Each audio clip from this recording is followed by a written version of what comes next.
നമസ്കാരം എല്ലാ പ്രേക്ഷകർക്കും വാർത്താരംഭത്തിലേക്ക് സ്വാഗതം. ആദ്യം നോക്കാം പ്രധാന തലക്കെട്ടുകൾ. അടിമാലി ട്രാവലർ അപകടത്തിൽ മരണം 4 മാങ്കുളത്ത് മോട്ടോർ വാഹന പൊതുമരാമത്ത് വകുപ്പിന്റെ പരിശോധന ഇന്ന്. പരിക്കേറ്റ ഒരാളുടെ നില ഗുരുതരം. കൊക്കയിലേക്ക് മറിഞ്ഞ ട്രാവലർ ഇന്ന് പുറത്തെടുക്കും.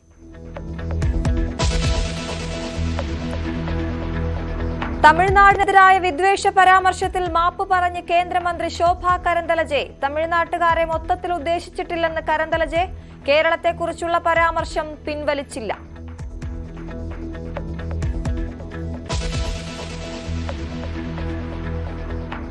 കോൺഗ്രസിന്റെ 3ാം ഘട്ട സ്ഥാനാർത്ഥി പട്ടിക ഇന്ന് പ്രഖ്യാപിക്കും. 40 മണ്ഡലങ്ങളിലെ സ്ഥാനാർത്ഥി പട്ടികയായി.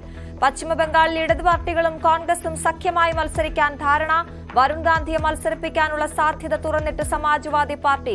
ലോക്സഭാ തെരഞ്ഞെടുപ്പ് ആദ്യഘട്ടത്തിന്റെ വിജ്ഞാപനം ഇറങ്ങി.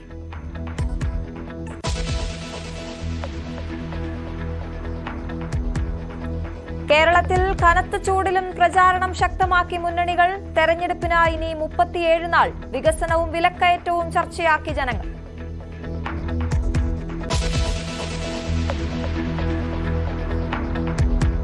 വിഴിഞ്ഞത്ത് ടിപ്പറിൽ നിന്ന് കല്ല് തെറിച്ചു വീണ് മരിച്ച അനന്തുവിന് കണ്ണീരോടെ വിട. സംസ്കാരം ഇന്നും നാട്ടുകാരുടെ പ്രതിഷേധത്തിന് സാധ്യത.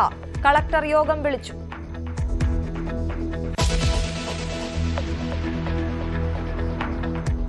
വോട്ട് തേടിയെത്തിയ സുരേഷ് ഗോപിയോട് വിയോജിപ്പ് പറഞ്ഞ വൈദികൻ. മണിപ്പൂരിലടക്കം BJP നിലപാടുകൾ ചോദ്യം ചെയ്ത് ഫാദർ ലിജോ ചാലിശ്ശേരി. വിയോജിപ്പ് പറഞ്ഞത് സ്ഥാനാർത്ഥി അവിണിശ്ശേരി ഇടവകയിലെത്തിയപ്പോൾ. ക്രിസ്ത്യാനികളോട് അവർ കാണിക്കുന്ന ഒരു വിഷമം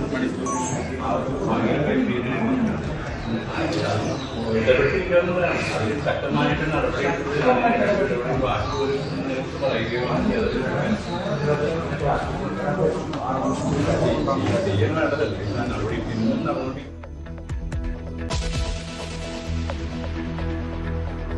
മുഹമ്മദ് ഷിയാസിന്റെ മുൻകൂർ ജാമ്യാപേക്ഷ ഹൈക്കോടതി ഇന്ന് പരിഗണിക്കും. കേസ് കോതമംഗലം സംഘർഷത്തിന്റെ അടിസ്ഥാനത്തിൽ. മൃതദേഹത്തോട് അനാദരവ് കാട്ടിയെന്ന് കോടതി.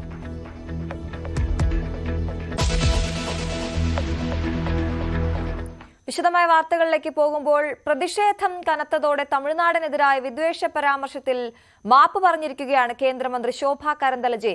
ഭീകര പരിശീലനം നേടിയവർ ബംഗളൂരുവിലെത്തി സ്ഫോടനം നടത്തുന്നുവെന്ന പരാമർശം തമിഴ്നാട്ടുകാരെ മൊത്തത്തിൽ ഉദ്ദേശിച്ചിട്ടില്ല എന്നാണ് കേന്ദ്രമന്ത്രിയുടെ വിശദീകരണം. എന്നാൽ കേരളത്തെക്കുറിച്ചുള്ള പരാമർശം ശോഭ കരന്തലജെ പിൻവലിച്ചിട്ടുമില്ല. ER രാഗേഷാണ് ന്യൂസ് ഡെസ്കിൽ നിന്ന് വിവരങ്ങളുമായി ചേരുന്നത്. ER, തമിഴ്നാടിനെതിരെയും കേരളത്തിനെതിരെയുമുള്ള പരാമർശം വലിയ രീതിയിൽ ചർച്ചയായിരുന്നു. ആ സാഹചര്യത്തിൽ ഇപ്പോൾ തമിഴ്നാടിനെതിരെയുള്ള പരാമർശം പിൻവലിക്കുന്നു. താൻ അങ്ങനെ മുഴുവനായും ആളുകളെ തമിഴ്നാട്ടുകാരെ ഉദ്ദേശിച്ചിട്ടില്ല എന്ന് പറയുമ്പോഴും കേരളത്തിനെതിരെ പറഞ്ഞത് പിൻവലിച്ചിട്ടുമില്ല, മാപ്പുമില്ല. അശ്വതി, ഇന്നലെ ബാംഗ്ലൂരു നഗരത്തിലെ അൾസൂരിൽ നടന്ന പ്രതിഷേധത്തിനിടെയായിരുന്നു ശോഭ കരന്തലജെ ഇത്തരത്തിലൊരു വിദ്വേഷ പരാമർശം നടത്തിയത്. അതായത് തമിഴ്നാട്ടിൽ നിന്നുള്ള ഒരാൾ എത്തി ബാംഗ്ലൂരുവിൽ ബോംബ് സ്ഫോടനം നടത്തുന്നു. ഒപ്പം തന്നെ ഡൽഹിയിൽ നിന്ന് വന്നയാൾ കർണാടക നിയമസഭയിൽ പാക് അനുകൂല മുദ്രാവാക്യം വിളിക്കുന്നു. കേരളത്തിൽ നിന്ന് വന്ന് വിദ്യാർത്ഥികൾക്ക് നേരെ ആസിഡ് ആക്രമണം നടത്തുന്നു. ഇതായിരുന്നു ശോഭ കരന്തലജെ നടത്തിയ പരാമർശം. ഇതിനെതിരെ വലിയ പ്രതിഷേധം പ്രത്യേകിച്ച് തമിഴ്നാടിൻ്റെ ഭാഗത്തുനിന്നുണ്ടായി. മുഖ്യമന്ത്രി MK സ്റ്റാലിൻ അടക്കമുള്ളവർ, എടപ്പാടി പളനിസ്വാമി അടക്കമുള്ളവർ ഇതിനെതിരെ രംഗത്ത് വന്നു. മാത്രമല്ല, തെരഞ്ഞെടുപ്പ് കമ്മീഷൻ തന്നെ നേരത്തെ ഇത്തരത്തിൽ വിദ്വേഷ പരാമർശങ്ങൾ പാടില്ല എന്ന പരാമർശം എന്ന് വ്യക്തമാക്കി പറഞ്ഞതാണ്. അപ്പോൾ ഇത്തരത്തിലൊരു വിദ്വേഷ പരാമർശം നടത്തിയ കേന്ദ്രമന്ത്രിക്കെതിരെ നടപടിയെടുക്കണം. ഭിന്നിപ്പിന്റെ രാഷ്ട്രീയമാണ് ശോഭ കരന്തലജെ പറയുന്ന അടക്കമുള്ള കാര്യങ്ങൾ സ്റ്റാലിൻ ചൂണ്ടിക്കാണിക്കുകയും ചെയ്തിരുന്നു. അങ്ങനെ തമിഴ്നാട്ടിൻ്റെ ഭാഗത്തുനിന്ന് പ്രതിഷേധം ശക്തമായതിന് പിന്നാലെയാണ് മാപ്പ് പറയാൻ ശോഭ കരന്തലജെ തയ്യാറായത്. പക്ഷേ ആ പരാമർശം പിൻവലിച്ചിട്ടില്ല. അതിൽ നിന്ന് ഒരടി പോലും ശോഭ കരന്തലജെ പിന്നോട്ട് പോയിട്ടില്ല എന്നതുകൂടി ഇതിൻ്റെ കൂടെ ചേർത്ത് വായിക്കേണ്ട കാര്യമാണ്. ശോഭ കരന്തലജെ പറയുന്നത് താൻ മൊത്തത്തിൽ ഉദ്ദേശിച്ചല്ല, തമിഴ്നാട്ടുകാരെ മൊത്തത്തിൽ ഉദ്ദേശിച്ചല്ല, മറിച്ച് കൃഷ്ണഗിരി കാടുകളിൽ പരിശീലനം നടത്തി ഇത്തരത്തിൽ ആക്രമണം നടത്തിയ ആൾക്കെതിരെയാണ് താൻ ഉദ്ദേശിച്ചത് എന്നാണ് പറയുന്നത്. അതായത് തമിഴ്നാട്ടിൽ നിന്നുള്ള ആൾ എത്തി തന്നെയാണ് ആക്രമണം നടത്തിയെന്ന അവരുടെ നിലപാടിൽ അവർ ഉറച്ചു നിൽക്കുകയാണ് എക്സിൽ കുറിച്ച വാക്കുകളിൽ വ്യക്തമാക്കുന്നത്. മാത്രവുമല്ല, ഈ കേസ് അന്വേഷിക്കുന്നത് NIA ആണ്. അപ്പോൾ NIA അത്തരത്തിലുള്ള നിഗമനത്തിൽ എത്തിയിട്ടില്ല. അപ്പോൾ എവിടെ നിന്ന് കേന്ദ്രമന്ത്രിക്ക് ഈ വിവരങ്ങൾ കിട്ടി എന്ന ചോദ്യമാണ് ഒരു വശത്ത് ഉയരുന്നത്. ഏതായാലും തമിഴ്നാടിനോട് ഇപ്പോൾ മാപ്പ് പറയാൻ ശോഭാ കരന്തലജെ തയ്യാറായിട്ടുണ്ട്. കേരളത്തിനെതിരായ വിഷയത്തിൽ ഏതായാലും അവർ ഇത്തരത്തിൽ മാപ്പൊന്നും തന്നെ പറഞ്ഞിട്ടില്ല എന്ന് മാത്രമല്ല, നേരത്തെയും കേരളത്തിനെതിരെ ഇത്തരം ആരോപണങ്ങൾ അല്ലെങ്കിൽ ഇത്തരം വിദ്വേഷ പരാമർശങ്ങൾ ശോഭാ കരന്തലജെ നടത്തുകയും ചെയ്തിട്ടുണ്ട്. പ്രത്യേകിച്ച് 2020 ഈ CAA നിയമവുമായി ബന്ധപ്പെട്ട് അന്ന് ഇത്തരത്തിൽ വിദ്വേഷ പരാമർശത്തിൽ ശോഭാ കരന്തലജയ്ക്കെതിരെ കേസൊക്കെ എടുക്കുകയും ചെയ്തിട്ടുള്ള നടപടിയാണ്. ഏതായാലും ഈ സംഭവത്തിൽ ഇനിയും പ്രതിഷേധം ഉണ്ടാകാനുള്ള സാധ്യത തന്നെയാണ് നിലവിലുള്ളത്. കാരണം അവരവരുടെ നിലപാടിൽ നിന്ന് പിന്നോട്ട് പോയിട്ടില്ല. അപ്പോൾ ഇന്നും തമിഴ്നാട്ടിൽ നിന്ന് അടക്കമുള്ള നേതാക്കളുടെ ഭാഗത്ത് നിന്ന് ഇന്നും പ്രതിഷേധം ഉണ്ടാകാൻ തന്നെയാണ് സാധ്യത. അശ്വതി, അതാണ് മറ്റൊന്ന്, ലോക്സഭാ തെരഞ്ഞെടുപ്പിലേക്ക് പോകുമ്പോൾ കോൺഗ്രസിന്റെ 3ാം ഘട്ട സ്ഥാനാർത്ഥി പട്ടിക ഇന്ന് പ്രഖ്യാപിക്കുകയാണ്. ഇന്നലെ ചേർന്ന കേന്ദ്ര തെരഞ്ഞെടുപ്പ് കമ്മിറ്റി 40 മണ്ഡലങ്ങളെ സ്ഥാനാർത്ഥികളുടെ കാര്യത്തിൽ ധാരണയിലെത്തി എന്നാണ് നമ്മൾ മനസ്സിലാക്കുന്നത്. യോഗം ഇന്നും ചേരുന്നുണ്ട്. അതേസമയം പശ്ചിമ ബംഗാളിൽ ഇടത് പാർട്ടികളും കോൺഗ്രസും സഖ്യമായി മത്സരിക്കാനുള്ള ധാരണയിലേക്ക് കാര്യങ്ങൾ നീങ്ങുകയാണ്. കോൺഗ്രസ് 12 സീറ്റിൽ മത്സരിച്ചേക്കുമെന്ന് അറിയുന്നു. എന്തൊക്കെയാണ് വിശദാംശങ്ങൾ?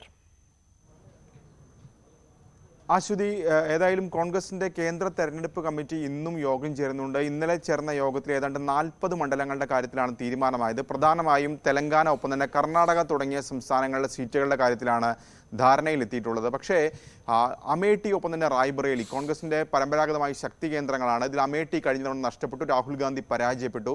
അപ്പോൾ ഇവിടെ പ്രിയങ്ക ഗാന്ധിയും ഒപ്പം തന്നെ രാഹുൽ ഗാന്ധിയും മത്സരിക്കണമെന്നൊരു ആവശ്യം UP ഘടകം മുന്നോട്ട് വെച്ചിരുന്നു. അവർ നേരത്തെ തന്നെ ഈ നിർദ്ദേശം ഹൈക്കമാൻഡിന് കൈമാറുകയും ചെയ്തിരുന്നു, ഈ അഭിപ്രായം ഹൈക്കമാൻഡിനെ അറിയിക്കുകയും ചെയ്തിരുന്നു. പക്ഷേ ഈ യോഗത്തിൽ ഇതുവരെ അമേഠിയും ഒപ്പം തന്നെ റായ്ബറേലിയിലും മത്സരിക്കുന്ന കാര്യം, രാഹുലും പ്രിയങ്കയും മത്സരിക്കുന്ന കാര്യത്തിൽ ഒരു തീരുമാനം എടുത്തിട്ടില്ല എന്ന് മാത്രമല്ല ചർച്ചയ്ക്ക് പോലും വന്നിട്ടില്ല എന്നാണ് ലഭിക്കുന്ന റിപ്പോർട്ടുകൾ. ഏതായാലും ഇന്ന് ചേരുന്ന യോഗത്തിൽ കൂടുതൽ സംസ്ഥാനങ്ങളിൽ കൂടുതൽ സീറ്റുകളുടെ കാര്യത്തിൽ ഒരു ധാരണയിലെത്തും. പ്രത്യേകിച്ച് ആദ്യഘട്ട ലോക്സഭാ തെരഞ്ഞെടുപ്പിന്റെ വിജ്ഞാപനം ഇന്ന് ഇറങ്ങിയിരിക്കുന്നു. അപ്പോൾ ഈ സാഹചര്യത്തിൽ കൂടുതൽ വേഗത്തിൽ സ്ഥാനാർത്ഥികളെ നിശ്ചയിക്കാനുള്ള തീരുമാനമായിരിക്കും കോൺഗ്രസിന്റെ ഭാഗത്തുനിന്നുണ്ടാവുക. ഏതായാലും പശ്ചിമ ബംഗാളിൽ സഖ്യമായി മുന്നോട്ട് പോകാനുള്ള തീരുമാനത്തിലേക്ക് ആ ഒരു ധാരണ ഏതാണ്ട് അന്തിമമാകുന്നു എന്നാണ് ലഭിക്കുന്ന വിവരങ്ങൾ. പ്രത്യേകിച്ച് തൃണമൂൽ കോൺഗ്രസുമായി ഒരു വിശാലാർത്ഥത്തിൽ ഒരു ഇന്ത്യ സഖ്യം ബംഗാളിൽ വേണമെന്നൊരു ആഗ്രഹം കോൺഗ്രസ് അടക്കമുള്ള കക്ഷികൾക്കുണ്ടായിരുന്നു. പക്ഷേ മമതാ ബാനർജി അതിൽ നിന്ന് പിന്മാറിക്കൊണ്ട് 42 സീറ്റുകളും സ്ഥാനാർത്ഥികളെ പ്രഖ്യാപിച്ചു.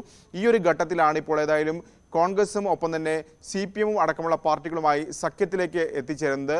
കോൺഗ്രസിന് 12 സീറ്റുകളായിരിക്കും നൽകുക. 10 സീറ്റ് എന്ന നിലപാടായിരുന്നു നേരത്തെ CPM അടക്കമുള്ള ഇടത് പാർട്ടികൾ മുന്നോട്ട് വെച്ചിരുന്നെങ്കിൽ പോലും 12 സീറ്റ് വേണമെന്ന കോൺഗ്രസിന്റെ ആവശ്യം അംഗീകരിക്കുകയായിരുന്നു. മാത്രമല്ല CPM നേരത്തെ തന്നെ 16 മണ്ഡലങ്ങളിലെ സ്ഥാനാർത്ഥികളെ പ്രഖ്യാപിച്ചിരുന്നു. മാത്രമല്ല കോൺഗ്രസിന്റെ ഒരു ശക്തി കേന്ദ്രമെന്ന് അറിയപ്പെടുന്ന മുർഷിദാബാദ് സീറ്റിലും സ്ഥാനാർത്ഥികളെ പ്രഖ്യാപിച്ചിരുന്നു CPM.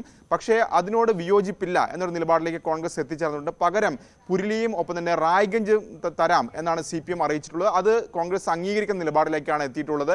ഏതായാലും അന്തിമ പ്രഖ്യാപനം ഉടൻ ഉണ്ടാകുമെന്നാണ് പ്രതീക്ഷിക്കപ്പെടുന്നത്. കോൺഗ്രസിന് 12 സീറ്റായിരിക്കും ഈ സഖ്യത്തിന്റെ ഭാഗമായി ലഭിക്കുക. അതാണ് ദേശീയ തലത്തിൽ ഇന്ന് നമ്മൾ പ്രതീക്ഷിക്കുന്ന മറ്റൊരു വാർത്ത. വരുൺ ഗാന്ധിയെ മത്സരിപ്പിക്കാനുള്ള സാധ്യത തുറന്നിട്ടിരിക്കുകയാണ് സമാജ്വാദി പാർട്ടി എന്നുള്ളതാണ്. BJP ടിക്കറ്റ് നിഷേധിച്ചാൽ വരുണിനെ മത്സരിപ്പിക്കുന്ന കാര്യമാണ് പരിഗണിക്കുന്നത്.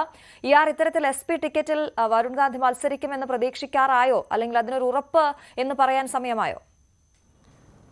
ഏതായാലും BJPയുടെ തീരുമാനത്തെ ആശ്രയിച്ചായിരിക്കും സമാജ്വാദി പാർട്ടിയുടെ തീരുമാനം. ഏതായാലും സമാജ്വാദി പാർട്ടി BJP എന്ത് നിലപാട് എടുക്കുന്നു എന്ന് ഉറ്റുനോക്കുകയാണ്.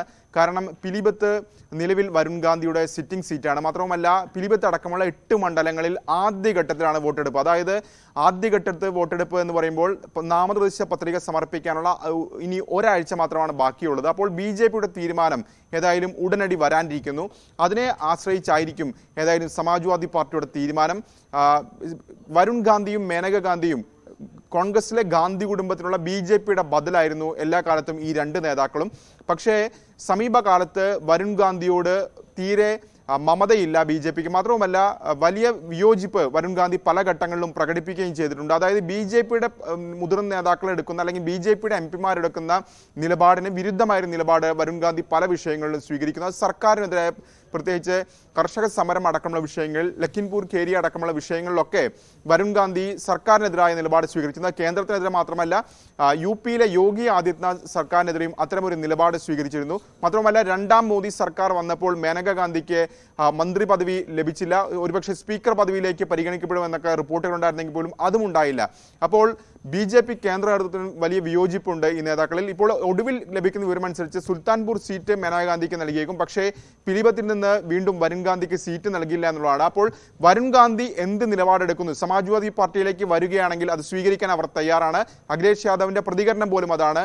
ആദ്യം BJPയുടെ തീരുമാനം വരട്ടെ, അതിനുശേഷം സമാജ്വാദി പാർട്ടി നിലപാട് പറയാം എന്നാണ് അഖിലേഷ് യാദവ് ഇന്നലെ മാധ്യമങ്ങളോട് പ്രതികരിച്ചത്. ഏതായാലും ഉടൻ തന്നെ BJP പ്രഖ്യാപനം നടത്തിയേക്കും. കാരണം ആദ്യഘട്ടത്തിലാണ് പിലിഭിത്തിൽ പോളിംഗ്. അപ്പോൾ തീരുമാനം ഉടൻ തന്നെ ഉണ്ടാകേണ്ടിയിരിക്കുന്നു.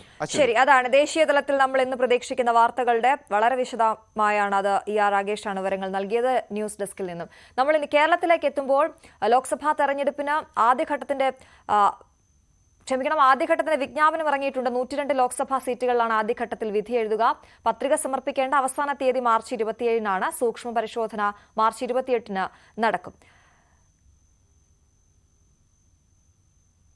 ഇനി നമുക്ക് കേരളത്തിലേക്ക് വരാം. ലോക്സഭാ തെരഞ്ഞെടുപ്പിന് 1 മാസം അകലെയാണെങ്കിലും സ്ഥാനാർത്ഥികളുടെ പ്രചരണത്തിൽ ആലസ്യം ഒട്ടുമില്ല എന്നുള്ളതാണ്. കനത്ത ചൂടാണ്. ആ ചൂടിനെ വകവയ്ക്കാതെ പൊരിവെയിലത്തും ജനങ്ങളെ കാണുകയാണിവർ. വികസനവും വിലക്കയറ്റവും ഒക്കെ തന്നെയാണ് എല്ലാ സ്ഥാനാർത്ഥികളുടെയും പ്രചാരണ വിഷയം. വിവരങ്ങളുമായി ഞങ്ങളുടെ പ്രതിനിധികൾ ചേരുന്നു. തിരുവനന്തപുരത്ത് നിന്നും ഡാൻ കുര്യൻ, ആലപ്പുഴയിൽ നിന്നും ശരണ്യ സ്നേഹജൻ, പാലക്കാട് നിന്നും വിനേഷ് കുമാർ, മലപ്പുറത്ത് നിന്നും CV അനുമോദ്. ആദ്യം ശരണ്യയിലേക്ക്. ശരണ്യ, ആലപ്പുഴയിൽ ഏത് രീതിയിലാണ് പ്രചാരണം കൊഴുക്കുന്നത്? വലിയ ചൂടുണ്ട്. എന്തൊക്കെ വിഷയങ്ങളാണ് ഏറ്റവും പുതുതായി തെരഞ്ഞെടുപ്പ് രംഗത്തേക്ക് വന്നിട്ടുള്ളത്?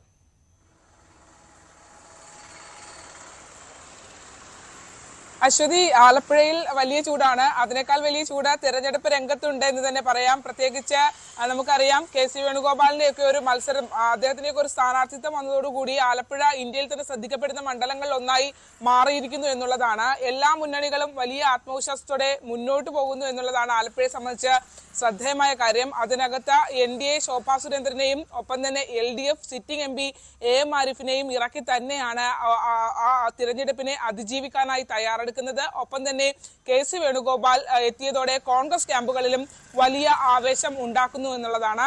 ഇന്നിപ്പോ സ്ഥാനാർത്ഥികളുടെയൊക്കെ പ്രചരണ പരിപാടികൾ ഇന്ന് AM ആരിഫ് വിവിധയിടങ്ങളിൽ, അതായത് മണ്ഡലത്തിന്റെ വിവിധയിടങ്ങളിലുള്ള പ്രമുഖ വ്യക്തികളെ സന്ദർശിക്കുമെന്നുള്ളതാണ്. വൈകിട്ട് 3-ന് ആരിഫിന്റെ തെരഞ്ഞെടുപ്പുമായി ബന്ധപ്പെട്ട ഗാനം റിലീസ് ചെയ്യുന്നുണ്ട്. അത് EMS സ്റ്റേഡിയത്തിലാണ് ആ പരിപാടി നടക്കുന്നത്. ചലച്ചിത്ര താരം നാദിർ ഷാ ഹരിശ്രീ അശോകന് നൽകിയാണ് ഈ ഓഡിയോ ലോഞ്ച് ഈ ഗാനം ഇന്ന് പുറത്തേക്ക് എത്തിക്കുക. അത്തരത്തിൽ തെരഞ്ഞെടുപ്പ് ഗാനങ്ങളും ഒക്കെയായി നമ്മുടെ തെരുവീഥികൾ അത്തരം ആവേശകരമായ ഒരു തെരഞ്ഞെടുപ്പ് പോരാട്ടത്തിലേക്ക് ആലപ്പുഴ കടക്കുന്നു എന്നുള്ളതാണ്. KC വേണുഗോപാൽ ഇന്ന് ആലപ്പുഴയിൽ അദ്ദേഹം എത്തില്ല. അദ്ദേഹത്തിന് സംഘടനാപരമായ ചുമതലകൾ ഇന്നുകൂടി കുറച്ച് കാര്യങ്ങൾ നിർവഹിക്കാനുണ്ട് എന്നുള്ളതാണ് നമുക്ക് മനസ്സിലാക്കാൻ കഴിയുന്നത്. അതിനുശേഷം നാളെ അദ്ദേഹം എത്തുമെന്നുള്ളതാണ്. കരുനാഗപ്പള്ളിയിലും കായംകുളത്തും കഴിഞ്ഞ ദിവസങ്ങളിൽ റോഡ് ഷോ നടത്തിയപ്പോൾ അത് ഹരിപ്പാട് മുതുകുളത്ത് വെച്ച് അവസാനിപ്പിക്കേണ്ടി വന്നിരുന്നു. കരുനാഗപ്പള്ളി മണ്ഡലത്തിലും കായംകുളം മണ്ഡലത്തിലും റോഡ് ഷോ നടത്തേണ്ടതുണ്ട്. അത് പൂർത്തീകരിക്കും. UDFന്റെ മണ്ഡലം കൺവെൻഷനുകളും ആരംഭിച്ചിട്ടുണ്ട്. ഇന്ന് ഹരിപ്പാടാണ് കൺവെൻഷൻ നടക്കുക. LDF മണ്ഡലം കൺവെൻഷനുകളും മറ്റ് കൺവെൻഷനുകൾ പൂർത്തീകരിച്ച് ഇനി ബൂത്ത് തല കൺവെൻഷനുകൾ കടക്കുന്നു. അത് 25-ാം തീയതിയോടുകൂടി പൂർത്തീകരിക്കും. NDA സ്ഥാനാർത്ഥി ശോഭാ സുരേന്ദ്രൻ ഇന്ന് ആലപ്പുഴയിൽ പ്രമുഖ വ്യക്തികളെ കാണുന്നതിന് വേണ്ടിയാണ് അമ്പലപ്പുഴ കേന്ദ്രീകരിച്ചാണ് അവർ ഉള്ളത്. അതിനുശേഷം പിന്നീട് മറ്റ് തെരഞ്ഞെടുപ്പ് പ്രചരണവുമായി സ്ഥാപനങ്ങളൊക്കെയുള്ള ഇടങ്ങളിലേക്ക് എത്തുമെന്നുള്ളതാണ്. മാവേലിക്കര മണ്ഡലം, 2 മണ്ഡലങ്ങളാണ് ആലപ്പുഴ ജില്ലയിലുള്ളത്. ഒന്ന് ആലപ്പുഴയും മറ്റൊന്ന് മാവേലിക്കരയുമാണ്. മാവേലിക്കര മണ്ഡലത്തിൽ അരുൺകുമാർ ഇന്ന് വിവിധ ഇടങ്ങളിലായി കേന്ദ്രീകരിച്ച് കുന്നത്തൂർ അടക്കമുള്ള പ്രദേശങ്ങളാണ് അരുൺകുമാർ കേന്ദ്രീകരിക്കുക. പത്തനാപുരമാണ് ഇന്ന് അദ്ദേഹം ഉള്ള സ്ഥലം. അവിടെയാണ് കൊല്ലം ജില്ലയിലെ പത്തനാപുരം അടക്കമുള്ള സ്ഥലങ്ങളിലും ആണ് ഇന്ന് അരുൺകുമാറിന്റെ പ്രചാരണ പ്രവർത്തനങ്ങൾ LDF സ്ഥാനാർത്ഥിയുടെ നടക്കുക. അതേസമയം തന്നെ കൊടിക്കുന്നിൽ സുരേഷ് ഇന്ന് കുന്നത്തൂർ മേഖലയിലാണ് ഇപ്പോൾ ഉള്ളത്. അദ്ദേഹം 3 മണിയോടുകൂടി കുട്ടനാടെത്തും. ബൈജു കലാശാലയും ചെങ്ങന്നൂർ കേന്ദ്രീകരിച്ച് തന്നെ അദ്ദേഹത്തിന്റെ പ്രവർത്തനങ്ങളുമായി മുന്നോട്ട് പോകുന്നു എന്നുള്ളതാണ്. LDFന്റെ തെരഞ്ഞെടുപ്പ് സ്ക്വാഡുകൾ ഇറങ്ങി തുടങ്ങിയിട്ടുണ്ട്. സ്ത്രീകളുടെയും ഒപ്പം തന്നെ വിദ്യാർത്ഥി സംഘടനകളുടെയും ഒക്കെയുള്ള 5 പേർ വീതമുള്ള ഒരു സ്ക്വാഡ് വിവിധ ഇടങ്ങളിലായി ഇറങ്ങിയിട്ടുണ്ട്. ന്യൂനപക്ഷ വോട്ടുകളിലാണ് LDFന്റെ ഒരു പ്രതീക്ഷിക്കുന്നത്. പ്രത്യേകിച്ച് CAA പോലെയുള്ള സംഭവം, പൗരത്വ ഭേദഗതി അടക്കമുള്ള വിഷയങ്ങൾ അത് പ്രചാരണ ആയുധമായി കൊണ്ടുപോകാൻ LDF ശ്രമിക്കുന്നുണ്ട്. അത്തരത്തിൽ കഴിഞ്ഞ തവണ 2 ന്യൂനപക്ഷ സ്ഥാനാർത്ഥികൾ മത്സരിച്ചപ്പോൾ ഭിന്നിച്ചു പോയ വോട്ടുകൾ ഇത്തവണ AM ആരിഫ് എന്ന ന്യൂനപക്ഷ സ്ഥാനാർത്ഥിയിലൂടെ അത് കേന്ദ്രീകരിക്കാൻ കഴിഞ്ഞാൽ വിജയത്തിലേക്ക് എത്താൻ കഴിയുമെന്നുള്ള ഒരു ആത്മവിശ്വാസമുണ്ട്. അതേസമയം തന്നെ NDA സ്ഥാനാർത്ഥി ശോഭാ സുരേന്ദ്രൻ പിടിക്കുന്ന വോട്ടുകളും വളരെ പ്രാധാന്യമാണ് LDF സംബന്ധിച്ചുള്ളത്. അതേസമയം BJP കഴിഞ്ഞ തവണത്തെ പോലെയുള്ള വോട്ടുകൾ ഇത്തവണ പിടിച്ചില്ലെങ്കിൽ അത് KC വേണുഗോപാലിന് ഗുണകരമാകും എന്നുള്ളതാണ്. മാത്രമല്ല ന്യൂനപക്ഷ കോട്ടകളിൽ KCക്ക് ഒരു വ്യക്തിബന്ധങ്ങൾ ഉൾപ്പെടെ ധാരാളമുണ്ട്. അതുകൊണ്ട് അത്തരത്തിലൊരു ഇളക്കം സൃഷ്ടിക്കാൻ കഴിഞ്ഞാൽ അത് വോട്ടായി മാറിയാൽ ഒരുപക്ഷെ KCക്ക് അത് കൂടുതൽ ഗുണകരമാകും. എന്തായാലും വിവിധ സ്ഥാനാർത്ഥികൾ അവരുടേതായ ആത്മവിശ്വാസങ്ങൾ പങ്കുവെക്കുന്നുണ്ട്. ഇന്നലെ ശോഭാ സുരേന്ദ്രൻ പലയിടങ്ങളിലും BJPയും കോൺഗ്രസും ഒപ്പം തന്നെ CPM-ഉം ഒറ്റക്കെട്ടായാണ് പലയിടങ്ങളിലും പ്രവർത്തിക്കുന്നത് എന്നുള്ള രീതിയിലുള്ള ആരോപണമൊക്കെ ഉന്നയിച്ചിട്ടുണ്ട്. കരിമണലടക്കമുള്ള വിഷയങ്ങൾ പറയുന്നുണ്ട്. അത്തരത്തിൽ ആരോപണ പ്രത്യാരോപണങ്ങളൊക്കെ തുടങ്ങിയിട്ടുണ്ട്. എന്തായാലും ഇപ്പോൾ കൺവെൻഷനുകൾക്കാണ് കൂടുതൽ പ്രാധാന്യം നൽകുന്നത്. അത് കഴിഞ്ഞ് കൂടുതൽ സ്ക്വാഡുകൾ, അതായത് വിവിധ സ്ഥാപനങ്ങൾ ഒക്കെ ഉള്ള ഇടങ്ങളിലേക്ക് സ്ഥാനാർത്ഥികൾ കയറി തുടങ്ങും. എന്തായാലും കടുത്ത ചൂട് ആണ് ഇവിടെ ഉള്ളത്. അതുപോലെ തന്നെ തിരഞ്ഞെടുപ്പ് ചൂടുമുള്ള ഒരു ഇടമായി ആലപ്പുഴ മാറിയിരിക്കുന്നു. ആലപ്പുഴ തീരദേശ മേഖലകളിലൊക്കെ വലിയ ആവേശം ഉണ്ടാക്കുന്നുണ്ട്. എന്തായാലും ഈ രീതിയിൽ ഇപ്പോൾ വലിയ ആവേശകരമായ തെരഞ്ഞെടുപ്പ് പ്രചാരണവുമായാണ് ആലപ്പുഴ മുന്നോട്ട് പോകുന്നത്. അതാണ് ആലപ്പുഴയുടെ പ്രചാരണ ചിത്രമാണ് ശരണ്യ സ്നേഹജൻ നൽകിയത്. ഞാൻ ഡാൻ കുര്യനിലേക്ക് പോകുന്നു. തിരുവനന്തപുരത്ത് നിന്നുള്ള വിവരങ്ങളുമായി ഡാൻ ആണ് ചേരുന്നത്. ഡാൻ, തിരുവനന്തപുരത്ത് എങ്ങനെയാണ് അവസ്ഥ? പ്രചാരണം ഏത് രീതിയിലാണ് പുരോഗമിക്കുന്നത്? ഏതൊക്കെ മേഖലകളിലാണ് ഈ ആദ്യഘട്ടത്തിൽ സ്ഥാനാർത്ഥികൾ ഓടിയെത്താൻ ശ്രമിക്കുന്നത്?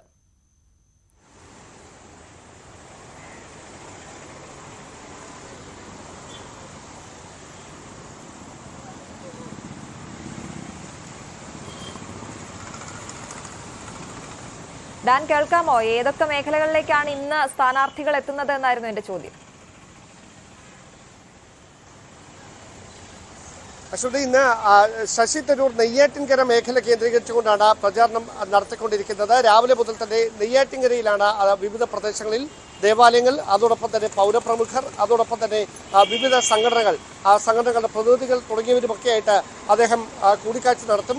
നെയ്യാറ്റിൻകരയിൽ നിന്ന് തുടർന്ന് മാധ്യമങ്ങൾ ഒരുക്കുന്ന ചർച്ചകളിൽ പങ്കെടുക്കുന്ന തിരക്കുകളിലേക്കായിരിക്കും ശശി തരൂരിന്റെ ഇന്നത്തെ പ്രചാരണ പരിപാടികൾ കടക്കുക. ഏറ്റവും പ്രധാനപ്പെട്ട കാര്യം, രാജീവ് ചന്ദ്രശേഖർ ഉൾപ്പെടെയുള്ളവർ നഗരത്തിന്റെ തന്നെ വിവിധ ഭാഗങ്ങളിൽ പ്രചാരണത്തിൽ ശ്രദ്ധ കേന്ദ്രീകരിച്ചിരിക്കുകയാണ്. കഴിഞ്ഞ ഏതാനും ദിവസങ്ങളായി തീരമേഖലകൾ കേന്ദ്രീകരിച്ചുകൊണ്ടാണ് NDA സ്ഥാനാർത്ഥിയുടെ പ്രചാരണം പുരോഗമിച്ചുകൊണ്ടിരിക്കുന്നത്. അതായത് ക്രൈസ്തവ ന്യൂനപക്ഷങ്ങളുടെ, പ്രത്യേകിച്ച് ലത്തിൻ സമുദായത്തിന്റെ വോട്ട് ഉറപ്പാക്കുന്നതിന് വേണ്ടിയിട്ടുള്ള ചർച്ചകളടക്കം ഏറെ നാളുകളായി നടന്നുകൊണ്ടിരിക്കുകയാണ്. അതുകൊണ്ട് തന്നെ ആ വോട്ടുകൾ പൂർണ്ണമായി ഒപ്പം നിർത്തുന്നതിന് വേണ്ടിയിട്ടുള്ള ശ്രമമാണ് ഈ NDA സ്ഥാനാർത്ഥിയുടെയും ആ ക്യാമ്പിൽ നിന്നും നടന്നുകൊണ്ടിരിക്കുന്നത്. പന്ത്യൻ രവീന്ദ്രനും സമാനമായ തരത്തിൽ നഗരത്തിന്റെ വിവിധ ഭാഗങ്ങൾ, അതോടൊപ്പം തന്നെ ജില്ലയുടെ അതിർത്തി മേഖലകൾ തുടങ്ങിയ സ്ഥലങ്ങൾ കേന്ദ്രീകരിച്ചുകൊണ്ടാണ് പ്രചാരണം നടത്തുന്നത്. എന്തായാലും ആ പ്രചാരണത്തിന്റെ ആവേശം അത് പാരമ്യത്തിലേക്ക് എത്തുന്ന കാഴ്ചയാണ് തലസ്ഥാന ജില്ലയിൽ നിന്ന് കാണാൻ കഴിയുന്നത്. ആറ്റിങ്ങലിലും സമാനമായ തരത്തിൽ ശക്തമായ രാഷ്ട്രീയ പോരാട്ടമാണ് നടക്കുന്നത്. ത്രികോണ മത്സരം തന്നെ നടക്കുന്ന ആറ്റിങ്ങലും സ്ഥാനാർത്ഥികൾ തമ്മിൽ വലിയ തരത്തിലുള്ള വാക്പോരിലേക്ക് വരെ കടക്കുന്ന സാഹചര്യമുണ്ടായിരുന്നു. എന്തായാലും റോഡ് ഷോ അടക്കമുള്ള കാര്യങ്ങൾ നടത്തിക്കൊണ്ടാണ് ആറ്റിങ്ങലിലെ പ്രചാരണവും പുരോഗമിച്ചുകൊണ്ടിരിക്കുന്നത്. അശ്വതി, ശരി ഡാൻ, അതാണ് തിരുവനന്തപുരത്തെ ചിത്രം. ഇനി നമുക്ക് പാലക്കാട്ടേക്ക് പോകാം. വിനേഷ് കുമാറാണ് അവിടെ നിന്ന് വിവരങ്ങളുമായി ചേരുന്നത്. വിനേഷ്, ഇന്നലെ പ്രധാനമന്ത്രി വന്നു പോയതിന്റെ ഒരു ആലസ്യമുണ്ടോ? അവിടുത്തെ സ്ഥാനാർത്ഥികളെല്ലാം ഊർജ്ജമായി പ്രവർത്തിക്കുന്നുണ്ടോ? മറ്റ് സ്ഥാനാർത്ഥികളുടെ, ഇടത് വലത് സ്ഥാനാർത്ഥികളുടെ ഒക്കെ പ്രചാരണം ഏത് രീതിയിലാണ്? എവിടെയാണ് ഇന്ന് പ്രചാരണം നടത്തുന്നവർ?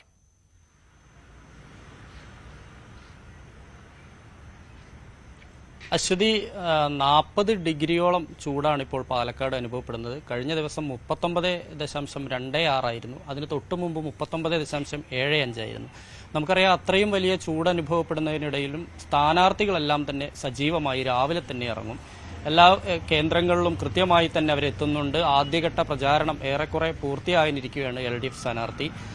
UDF ആകട്ടെ, ഈ 24 മുതലാണ് സജീവമായ ഒരു തെരഞ്ഞെടുപ്പ് പ്രചാരണത്തിലേക്ക് പോവുകയുള്ളൂ എന്നാണ് പാലക്കാട് UDF സ്ഥാനാർത്ഥിയായ VK ശ്രീകണ്ഠൻ പറഞ്ഞിട്ടുള്ളത്. അതുവരെ വീടുകൾ കയറിയും വേണ്ട അടുത്ത സുഹൃത്തുക്കളെയും മറ്റും അടുത്ത ബന്ധുക്കളെയും മറ്റും സന്ദർശിക്കുന്ന ഒരു നടപടിയാണ് ഇപ്പോൾ നടന്നുകൊണ്ടിരിക്കുന്നത്. ഒപ്പം തന്നെ പക്ഷേ BJPയുടെ NDA സ്ഥാനാർത്ഥി C കൃഷ്ണകുമാർ ഒരു മാസം മുമ്പ് തന്നെ പ്രചാരണം ആരംഭിച്ചിട്ടുണ്ട്. അതിന് തൊട്ടു പിന്നാലെ LDF സ്ഥാനാർത്ഥിയായ A വിജയരാഘവനും പ്രചാരണം ആരംഭിച്ചു കഴിഞ്ഞു.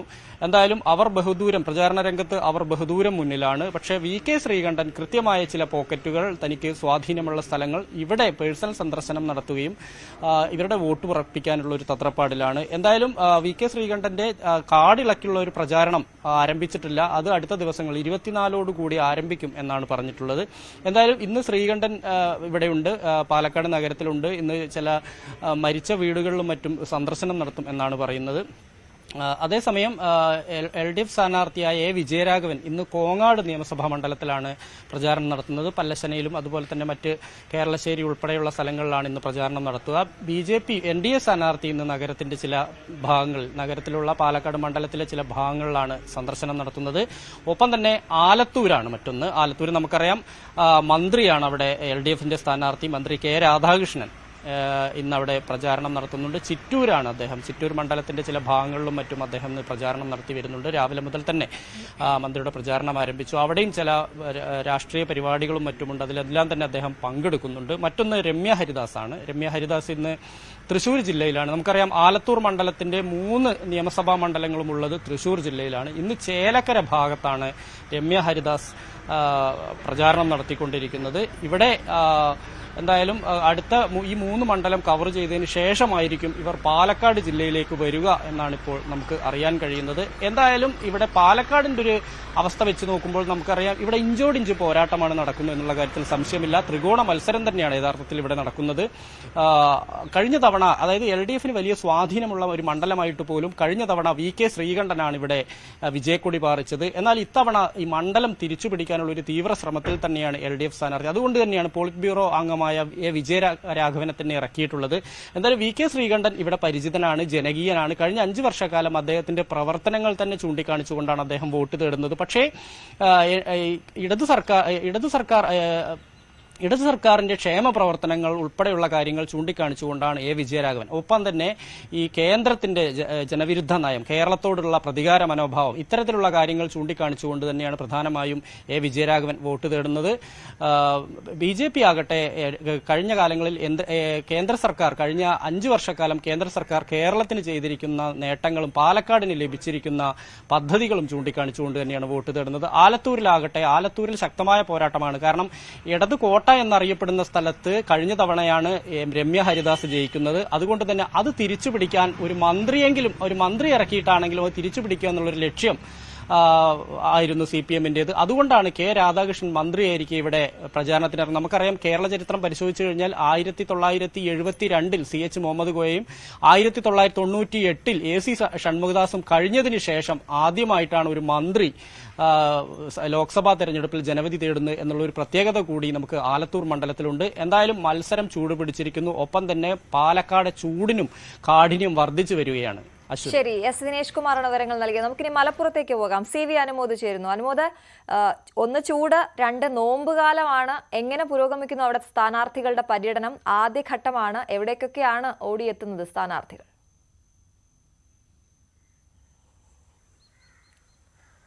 അശ്വതി സൂചിപ്പിച്ചതുപോലെ തന്നെ റമദാൻ നോമ്പുകാലം ഇവിടെ സ്ഥാനാർത്ഥികളുടെ പ്രചാരണത്തെ കാര്യമായിട്ട് ബാധിച്ചിട്ടുണ്ട്. അവരുടെ ഷെഡ്യൂളുകൾ അതിനനുസൃതമായ രീതിയിലാണ് ഒരുക്കിയിട്ടുള്ളത്.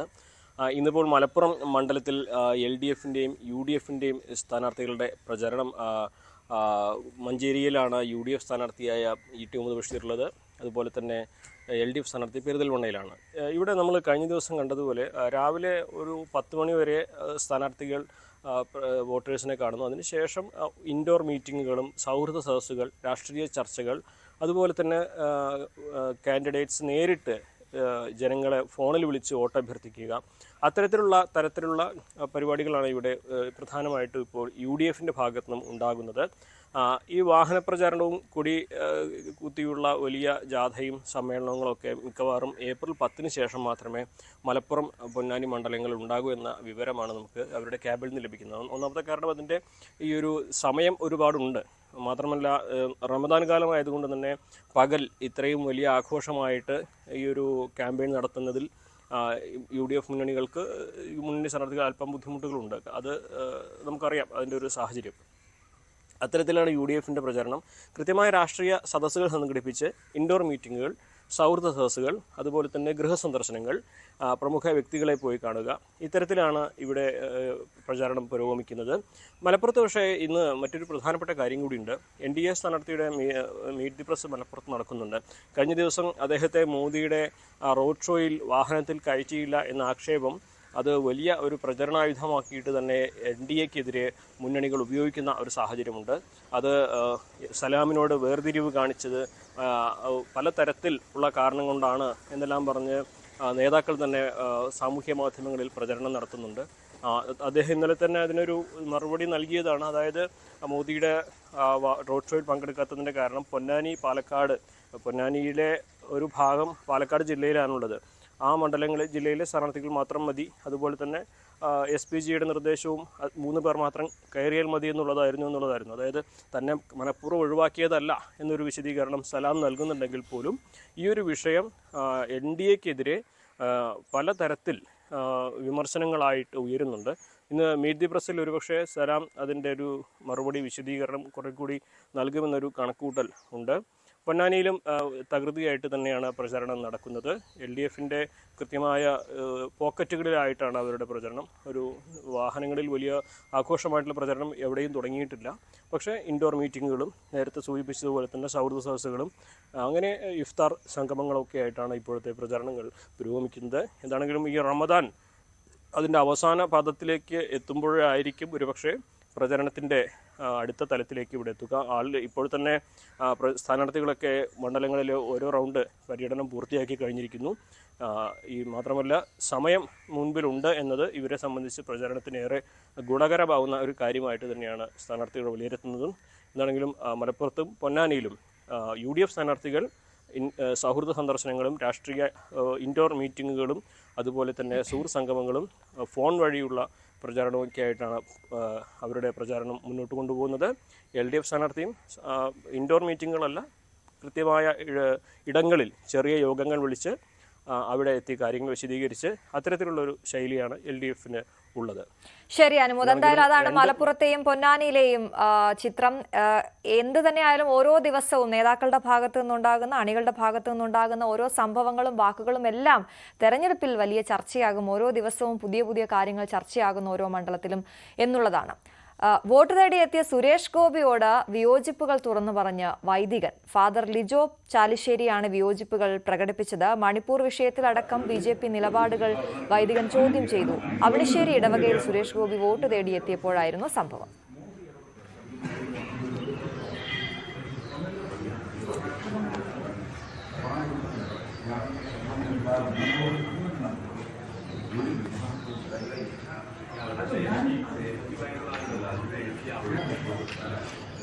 ഞങ്ങളെ സംബന്ധിച്ചിടത്തോളം നിങ്ങളെ ഇവിടുത്തെ വികാരം പറയുന്നതാണ് അതെ.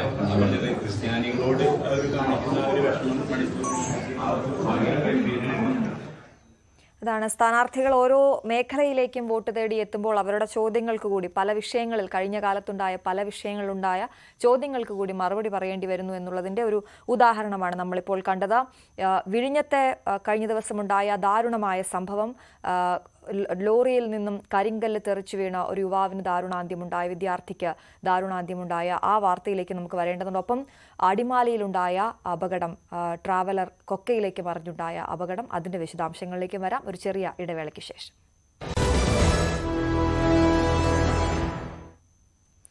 വിഴിഞ്ഞം തുറമുഖത്തേക്കുള്ള ടിപ്പറിൽ നിന്ന് കല്ല് തെറിച്ചു വീണുണ്ടായ അപകടത്തിൽ മരിച്ച മുക്കോല സ്വദേശി അനന്തുവിന്റെ സംസ്കാരം ഇന്ന് നടക്കും. മിംസ് മെഡിക്കൽ കോളേജിലെ 4ാം വർഷ വിദ്യാർത്ഥിയായ അനന്തു ഇന്നലെയാണ് മരിച്ചത്. മിംസ് ആശുപത്രിയിലെ പൊതുദർശനത്തിന് ശേഷമാകും മൃതദേഹം വീട്ടിലേക്ക് കൊണ്ടുവരിക. അപകടത്തിനെതിരെ ഇന്നും പ്രതിഷേധത്തിന് സാധ്യതയുണ്ട്. വിഷയത്തിൽ ജില്ലാ കളക്ടർ നാളെ യോഗം വിളിച്ചിട്ടുണ്ട്. ഡാൻ കുര്യനാണ് തിരുവനന്തപുരത്ത് നിന്ന് വിവരങ്ങളുമായി ചേരുന്നത്. ഡാൻ, ഏറെ ദാരുണമായൊരു സംഭവമാണ് ഇന്നലെ ഉണ്ടായത്. ഏത് രീതിയിലാണ് ഇതിൽ വീഴ്ച പറ്റിയതെന്ന് അടക്കമുള്ള അന്വേഷണം നടക്കേണ്ടതുണ്ട്. പ്രത്യേകിച്ച് അത്തരത്തിലൊരു വലിയ കല്ല് നമ്മൾ കാണുമ്പോൾ അതൊരാളുടെ ദേഹത്തേക്ക് പതിക്കുമ്പോൾ നമുക്ക് ആ സാഹചര്യം ഓർക്കാൻ കൂടി പറ്റാത്തത്ര വലുതാണ് ആ വിഷയം. ആ വലിയ പ്രതിഷേധം നാട്ടുകാരുടെ ഭാഗത്തു നിന്നുമുണ്ടായി. ഇന്നും നമ്മളത് പ്രതീക്ഷിക്കുന്നുണ്ട്. ഇന്ന് അനന്തുവിന്റെ സംസ്കാരം അടക്കം നടക്കുകയാണ്. എന്തൊക്കെയാണ് നമുക്ക് ലഭ്യമാകുന്ന വിവരങ്ങൾ?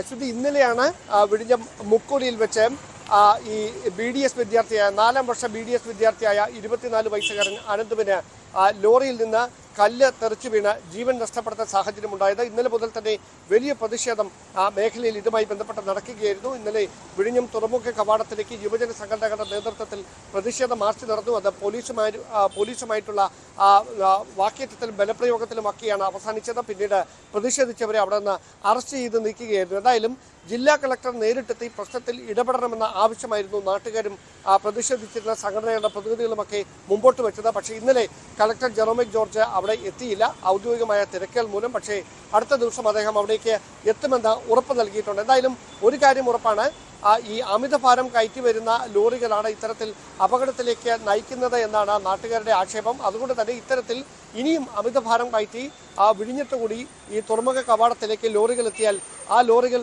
വഴിയിൽ തടയുമെന്ന നിലപാടിലാണ് നാട്ടുകാരുള്ളത്. അക്കാര്യം അവർ പോലീസിനെയും ജില്ലാ ഭരണകൂടത്തെയും അറിയിച്ചു കഴിഞ്ഞിരിക്കുന്നു. ഇന്നായിരിക്കും അനന്തുവിന്റെ മൃതദേഹം സംസ്കരിക്കുക. രാവിലെ മന്ത്രി വി ശിവൻകുട്ടി ഉൾപ്പെടെയുള്ള സർക്കാരിന്റെ പ്രതിനിധികൾ ഉൾപ്പെടെ ഈ വീട്ടിൽ അന്തിമോപചാരം അർപ്പിക്കുന്നതിന് വേണ്ടി എത്തും.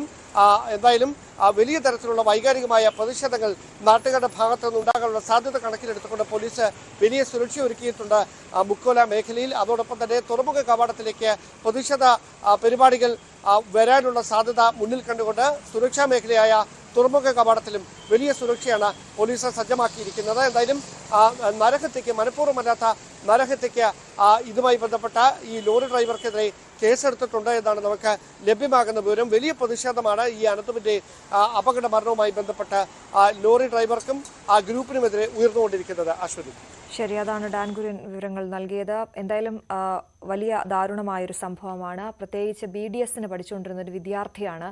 4ാം വർഷത്തിലാണ് ഇപ്പോൾ പഠിച്ചുകൊണ്ടിരുന്നത്. ഒരു വർഷം കൂടി കഴിഞ്ഞാൽ വലിയ ഒരു പ്രതീക്ഷയായിരുന്ന, ആ കുടുംബത്തിന് വലിയ പ്രതീക്ഷ നൽകിയിരുന്ന ഒരു യുവാവാണ് ഇന്നലെ മരിച്ചത്. 4 പേരുടെ ജീവനെടുത്ത അപകടമുണ്ടായ അടിമാലി മാങ്കുളത്ത് ഇന്ന് മോട്ടോർ വാഹന വകുപ്പിന്റെയും പൊതുമരാമത്ത് വകുപ്പിന്റെയും പരിശോധന. കൊക്കയിലേക്ക് മറിഞ്ഞ ട്രാവലർ ഇന്ന് പുറത്തെടുക്കും. അപകടത്തിൽ പരിക്കേറ്റ ഒരാളുടെ നില ഗുരുതരമായി തുടരുകയാണ്. പ്രിൻസ് ജെയിംസ് ആണ് വാർത്തയുടെ വിശദാംശങ്ങളുമായി ചേരുന്നത്. പ്രിൻസ്, 4 പേരാണ് അപകടത്തിൽ മരിച്ചത്. 12ഓളം പേർക്ക് പരിക്കേറ്റിരുന്നു. നാട്ടുകാരാണ് ആദ്യഘട്ടത്തിൽ രക്ഷാപ്രവർത്തനം നടത്തിയത്. ഇന്ന് ഇപ്പോൾ അത് പുറത്തെടുക്കും ആ ട്രാവലർ എന്നറിയുന്നു. ഒപ്പം ഒരാളുടെ നില ഗുരുതരമായി തുടരുന്നു എന്നും അറിയും. എന്തൊക്കെയാണ് വിവരങ്ങൾ? അശ്വതി, നിലവിൽ പരിക്കേറ്റവർ തമിഴ്നാട്ടിലെ തേനിയിലെയും രാജപാളത്തിലെയും ആശുപത്രികളിലായി ചികിത്സ തുടരുകയാണ്. ഏറ്റവും ആശ്വാസകരമായ വാർത്ത എന്തെന്നാൽ ഗുരുതര പരിക്കേറ്റ ആൾ അപകടനില തരണം ചെയ്തിരിക്കുന്നു. ഇയാൾ അപകടനില തരണം ചെയ്തു എന്ന് തന്നെയാണ് ആശുപത്രിയിൽ നമുക്ക് അറിയാൻ സാധിക്കുന്നത്. നിലവിൽ 10 പേരാണ് ഇപ്പോൾ തേനിയിലെ തമിഴ്നാട്ടിലെ ആശുപത്രികളിലായി ചികിത്സയിൽ തുടരുന്നത്. ഈ അപകടത്തിൽ 4 പേർ മരണപ്പെട്ടിരുന്നു. കുട്ടിയടക്കം 4 പേർ, കുട്ടിയുടെ അച്ഛനുമടക്കമാണ് 4 പേർ മരണപ്പെട്ട ഒരു സാഹചര്യം ഉണ്ടായത്. 3ാം സന്ദർശനത്തിനായി ഈ തമിഴ്നാട്ടിൽ നിന്ന് എത്തിയ സംഘത്തിലെ വാഹനമാണ് അപകടത്തിൽപ്പെട്ടത്. 2 ദിവസത്തെ സന്ദർശനത്തിനായിരുന്നു ഇവർ മൂന്നാറിലേക്ക് എത്തിയത്. തുടർന്ന് മാങ്കുളം, ആനക്കുളം മേഖലകൾ സന്ദർശിക്കുന്നതിനായി പോകുന്നതിനിടെയായിരുന്നു ഇത്തരത്തിലൊരു അപകടം നടന്നത്. വലിയ കൊടും വളവിൽ നിയന്ത്രണം വിട്ട ട്രാവലർ സമീപത്തെ ക്രാഷ് ബാരിയർ ഇടിച്ചു തകർത്തുവിട്ട് കൊക്കയിലേക്ക് മറിയുകയായിരുന്നു. ഉടൻ തന്നെ നാട്ടുകാരുടെ നേതൃത്വത്തിൽ രക്ഷാപ്രവർത്തനങ്ങൾ ഏകോപിപ്പിക്കാൻ സാധിച്ചെങ്കിൽ പോലും 4 ജീവൻ നഷ്ടപ്പെടുന്ന ഒരു സാഹചര്യം ഉണ്ടായിരുന്നു. വലിയ കൊക്കയാണ്. ഇതിന്റെ ആഴം കൂട്ടി വലിയ, പ്രത്യേകിച്ചും ഈ ഹൈറേഞ്ചിലെ റോഡിന്റെ സാഹചര്യങ്ങളൊക്കെ അറിയാത്ത ഡ്രൈവർമാരുടെ സാഹചര്യം കൂടി ഈ അപകടത്തിന് അവിടെ ഉണ്ടാക്കുന്നതിന് ഇടയാക്കി. എന്തായാലും ഇന്ന് ഇവിടെ വിദഗ്ധ സമിതി, മോട്ടോർ വാഹന വകുപ്പിന്റെയും ഒക്കെ നേതൃത്വത്തിൽ വിദഗ്ധ സമിതി ഇവിടെ പരിശോധന നടത്തും. പ്രത്യേകിച്ച് ഈ മേഖല ഒരു നിരവധി അപകടങ്ങൾ മുൻപും നടന്നിട്ടുണ്ട്.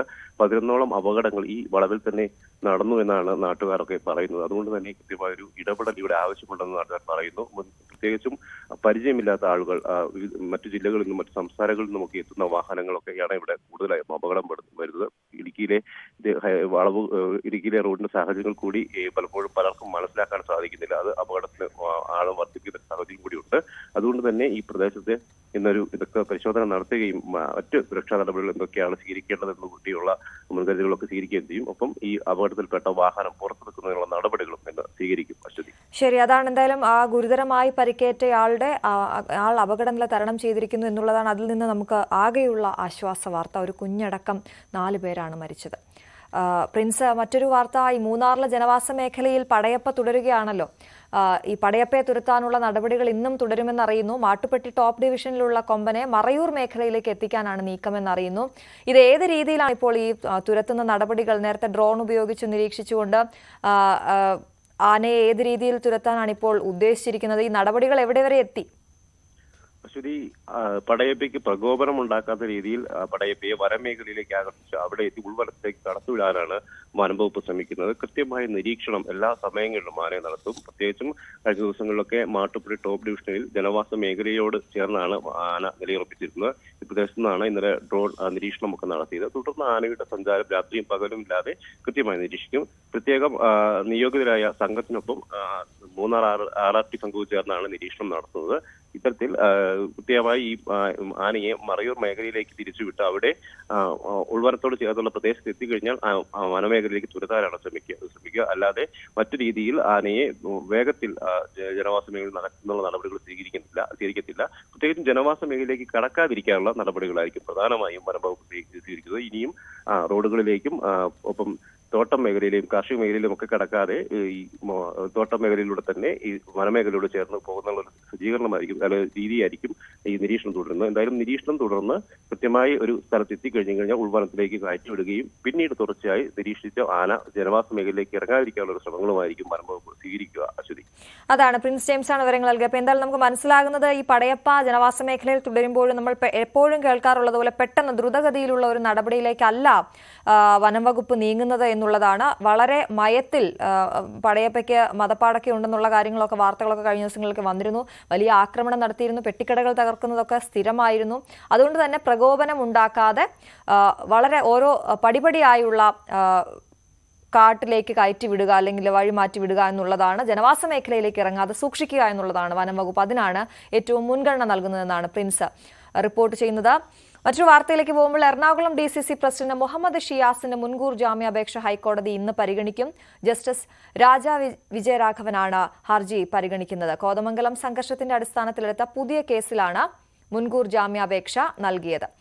നവമി ദിനേശാണ് വാർത്തയുടെ വിശദാംശങ്ങളുമായി ചേരുന്നത്. നവമി, കഴിഞ്ഞ തവണ കോടതി ഇത് പരിഗണിച്ചപ്പോൾ ഈ മൃതദേഹത്തോട് അനാദരവ് കാട്ടി എന്നതടക്കമുള്ള വിമർശനങ്ങൾ ഉന്നയിച്ചിരുന്നല്ലോ. ഇന്ന് കേസ് പരിഗണിക്കുമ്പോൾ എന്താണ് പ്രതീക്ഷിക്കേണ്ടത്?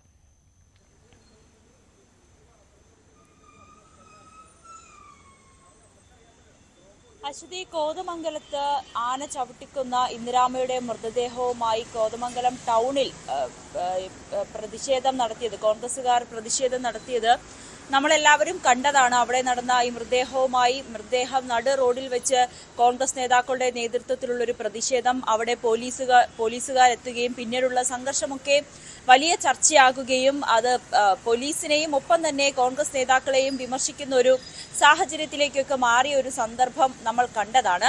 എന്തായാലും ഇതിന് പിന്നാലെയാണ് മുഹമ്മദ് ഷിയാസിനെതിരെ ഉള്ള അടിക്കടിയായിട്ടുള്ള കേസുകൾ. ആദ്യത്തേത് പോലീസ് ഉദ്യോഗസ്ഥനോട് അപമര്യാദയായി പെരുമാറി, പൊതുമുതൽ നശിപ്പിച്ചു, പിന്നീട് മൃതദേഹത്തോട് അനാദരവ്, ഡോക്ടർമാരുടെ ജോലി തടസ്സപ്പെടുത്തി എന്ന അടക്കമുള്ള കാര്യങ്ങളിൽ നിരവധി കേസുകളാണ് ഷിയാസിനെതിരെ എടുത്തത്. അതിനെല്ലാം ഷിയാസിന് ജാമ്യം ലഭിക്കുകയും ചെയ്തു. എങ്കിൽ പോലും പോലീസ് ഹാജരാകണമെന്നാവശ്യപ്പെട്ട് നോട്ടീസ് അയക്കുകയും ഷിയാസും മാത്യു കുഴൽനാടൻ MLA-യും പോലീസ് സ്റ്റേഷനിലെത്തി മൊഴി നൽകുകയും ഒക്കെ ചെയ്തിരുന്നു. എന്തായാലും ഇതിന്റെയൊക്കെ അടിസ്ഥാനത്തിലായിരുന്നു ഈ കോടതിയിൽ ഉള്ള ഹർജി ഷിയാസ് പ്രധാനപ്പെട്ട ആരോപിക്കുന്നത്. അടിക്കടി തനിക്കെതിരെ ഇത്തരത്തിൽ കേസെടുത്ത് തന്നെ പോലീസ് പീഡിപ്പിക്കുകയാണ്, തന്നെ പീഡിപ്പിക്കാനുള്ള ഒരു ശ്രമമാണ് നടത്തുന്നത് എന്നുള്ളൊരു വാദമായിരുന്നു ഹർജി നൽകിയപ്പോൾ ഷിയാസ് ഉന്നയിച്ചത്. പക്ഷേ കോടതിയുടെ ഭാഗത്ത് നിന്ന് രൂക്ഷ വിമർശനമായിരുന്നു ഷിയാസിനെതിരെ ഉയർന്നത്.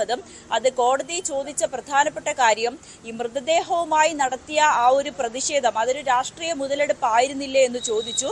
രണ്ടാമത് മൃതദേഹത്തോട് അനാദരവ് കാണിച്ചിട്ടില്ല എന്ന് എങ്ങനെയാണ് ഷിയാസിന് പറയാനാകുക? കാരണം പോസ്റ്റ്മോർട്ടം കഴിഞ്ഞ് മൃതദേഹം എടുത്തുകൊണ്ട് പോകുന്ന ദൃശ്യങ്ങളടക്കം പോലീസ് കോടതിയിൽ സമർപ്പിച്ചിരുന്നു. ഈ ദൃശ്യങ്ങൾ കണ്ടതിന് ശേഷമായിരുന്നു കോടതി ഒരു വിമർശനം ഉന്നയിച്ചത്. കാരണം ആ ദൃശ്യങ്ങളിൽ നിന്നൊക്കെ വ്യക്തമാണ് ആ മൃതദേഹം ഡോക്ടർമാരുടെ പോലും അനുമതിയില്ലാതെ ബലം പ്രയോഗിച്ചാണ് പോലീസിനെയൊക്കെ പിടിച്ചു മാറ്റി തള്ളി മാറ്റിക്കൊണ്ട് മൃതദേഹവുമായി പോകുന്നത്. ഇതൊക്കെ തന്നെയാണ് ഷിയാസിനെ വിമർശിക്കാനുള്ള കാരണം. മറ്റൊന്ന്, പോലീസ് പീഡിപ്പിക്കുകയാണെന്നുള്ളൊരു ഹർജിയാണോ തരേണ്ടത്? പകരം ഈ ഒരു കേസിൽ ഈ കേസ് റദ്ദാക്കണം എന്നുള്ളൊരു ആവശ്യമല്ലേ, അതിനു വേണ്ടിയിട്ടുള്ള ഹർജിയല്ലേ കോടതിക്ക് മുന്നിൽ സമർപ്പിക്കേണ്ടത് എന്നും കൂടി കോടതി ചോദിച്ചിരുന്നു. എന്തായാലും ഇന്ന് ഹർജി വീണ്ടും പരിഗണിക്കുമ്പോൾ എന്തായിരിക്കും കോടതി എടുക്കുന്ന നിലപാട് എന്നാണ് ഒറ്റുനോക്കുന്നത്. കാരണം ഈ ഒരു ഹർജി തള്ളുകയാണോ അതോ പോലീസിന് ഈ ഒരു കേസുമായി മുന്നോട്ട് പോകാൻ കഴിയുമോ എന്നുള്ള ഒരു ഉത്തരവാണോ കോടതിയുടെ ഭാഗത്തു നിന്നുണ്ടാകുക എന്നതാണ് ഉറ്റുനോക്കുന്നത്. എന്തായാലും മുഹമ്മദ് ഷിയാസും പോലീസും തമ്മിലുള്ള ഒരു തെരുവ് യുദ്ധമാണ് നമ്മൾ കഴിഞ്ഞ ദിവസങ്ങളിലൊക്കെ ഈ ഒരു വിഷയത്തിൽ കണ്ടത്. ശരി നവമി, മറ്റൊരു വാർത്ത, ആലുവയിൽ 3 യുവാക്കളെ തട്ടിക്കൊണ്ടുപോയ കേസിൽ ഒരാൾ കൂടി കസ്റ്റഡിയിലായിരിക്കുന്നു എന്നുള്ളതാണ്. തിരുവനന്തപുരത്ത് നിന്നാണ് ഇയാളെ കസ്റ്റഡിയിലെടുത്തതെന്ന് അറിയുന്നു. നവമി, നമുക്കറിയാം ഏറ്റവും ഒരുപാട് സംശയങ്ങളുള്ള, ഒരുപാട് ദുരൂഹതകൾ നിറഞ്ഞ ഒരു കേസായിരുന്നു. പോലീസ് ഇപ്പോൾ ഏറ്റവും ഒടുവിൽ പറയുന്ന കാര്യങ്ങൾ എന്തൊക്കെയാണ്?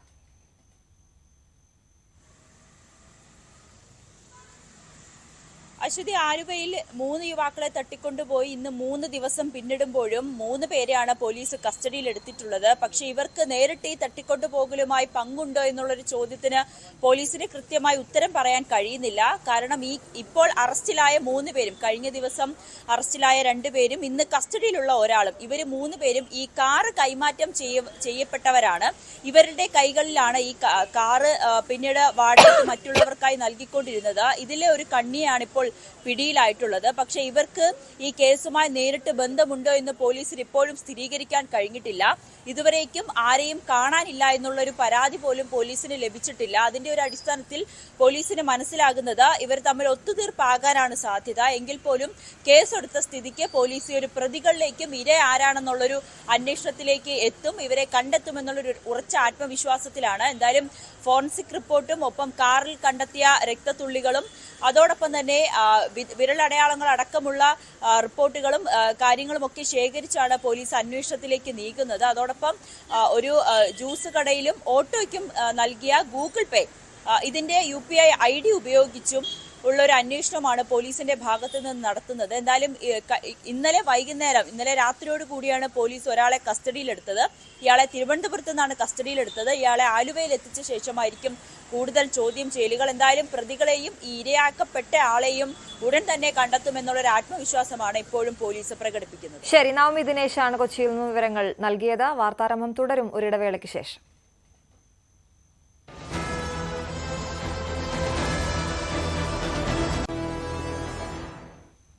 നമുക്ക് ചില തെരഞ്ഞെടുപ്പ് കാഴ്ചകളിലേക്ക് കൂടി പോകാം. കോട്ടയത്ത് എളുപ്പത്തിൽ ജയിക്കാനാകുമെന്ന് തുഷാർ വെള്ളാപ്പള്ളി. PC ജോർജ് വരണോ വേണ്ടയോ എന്ന് തീരുമാനിക്കേണ്ടത് BJP ആണ്. താൻ വാഗ്ദാനം നൽകിയ ശേഷം റബ്ബർ വില കൂടി, ജയിച്ചാൽ വില 250 രൂപ ആക്കുമെന്നും തുഷാർ വെള്ളാപ്പള്ളി പറഞ്ഞു. തെരഞ്ഞെടുപ്പ് പ്രചരണത്തിൽ NDAയും സജീവമായി കളത്തിൽ വന്നു കഴിഞ്ഞു. കോട്ടയത്ത് റോഡ് ഷോയുടെയാണ് തുടക്കം. ഉഷാറായോ? വളരെ ഉഷാറായി പോയിക്കൊണ്ടിരിക്കുകയല്ലേ. എല്ലാ സ്ഥലങ്ങളിലും പ്രവർത്തനങ്ങൾ വളരെ സജീവമാണ്. അത് നിങ്ങൾ ഇന്നലെ തന്നെ കണ്ടതാണല്ലോ. അതുപോലെ തന്നെ നിയോജകമണ്ഡല സമ്മേളനങ്ങളും പഞ്ചായത്ത് സമ്മേളനങ്ങളെല്ലാം അടുത്ത ദിവസം നടക്കാൻ വേണ്ടി പോവുകയാണ്. ഈ ബിഷപ്പ് ഹൗസുകൾ കേന്ദ്രീകരിച്ചാണോ പ്രധാനം? ആ വോട്ടുകൾ കൂടി ഉറപ്പിക്കുക എന്നുള്ളതാണ്. ഏതാണ്ട് എല്ലാ ബിഷപ്പുമാരെ കണ്ടു കഴിഞ്ഞു. ഇല്ല, ഞാൻ ഇവരൊക്കെ ആയിട്ട് പണ്ട് മുതലേ വ്യക്തിപരമായിട്ട് ബന്ധമുള്ളവരാണ്. അപ്പം അതുകൊണ്ട് തന്നെ ഞാൻ വന്ന് അനുവാദം വാങ്ങിച്ച ശേഷം മാത്രമല്ലേ മത്സരിക്കാൻ വേണ്ടി പാടുള്ളൂ. അതുകൊണ്ട് ഞാൻ യഥാർത്ഥത്തിൽ ഡിക്ലെയർ ചെയ്യുന്നതിന് മുമ്പ് തന്നെ നിങ്ങൾക്കറിയാം, എല്ലാവരെയും പോയി കണ്ടിരുന്നു. അന്ന് തിരുമേനി ഇവിടെ ഇല്ലായിരുന്നു, അദ്ദേഹം 2 ആഴ്ചയായിട്ട് ട്രീറ്റ്മെൻറ്റിലായിരുന്നു. അതുകൊണ്ടാണ് ഇത് കഴിഞ്ഞ് വന്ന് കണ്ടത്. എല്ലാവരുമായി ഞാൻ നേരത്തെ തന്നെ വ്യക്തിപരമായി ബന്ധമുള്ളതാണ്. അവരുമൊക്കെ ആയി പോയി കണ്ട് സംസാരിക്കുന്നുണ്ട്. ഈ റബ്ബർ വില സംബന്ധിച്ച് ഉറപ്പിനെ കുറിച്ച് താങ്കൾ പറയുമ്പോൾ സ്വാഭാവികമായിട്ട് കഴിഞ്ഞ കുറേ കാലമായി കർഷകർ സമരത്തിലാണ്. അപ്പോൾ ഈ തെരഞ്ഞെടുപ്പിന് തൊട്ട് മുമ്പ് അങ്ങനൊരു വാഗ്ദാനം നൽകുമ്പോൾ ജനം അത് വിശ്വസിച്ച് വോട്ട് ചെയ്യുമോ? ഏതാണെങ്കിലും കഴിഞ്ഞ 10, 15, 20 വർഷമായിട്ട് ഇവർ പറഞ്ഞിട്ട് നടന്നിട്ടില്ലല്ലോ. ഞാൻ പറഞ്ഞ ശേഷം ഏതായാലും കുറച്ചെങ്കിലും വില കൂടിയല്ലോ. എനിക്കൊരു അവസരം എന്താ എന്നിട്ട് നിങ്ങളെന്നോട് ചോദിക്കുക.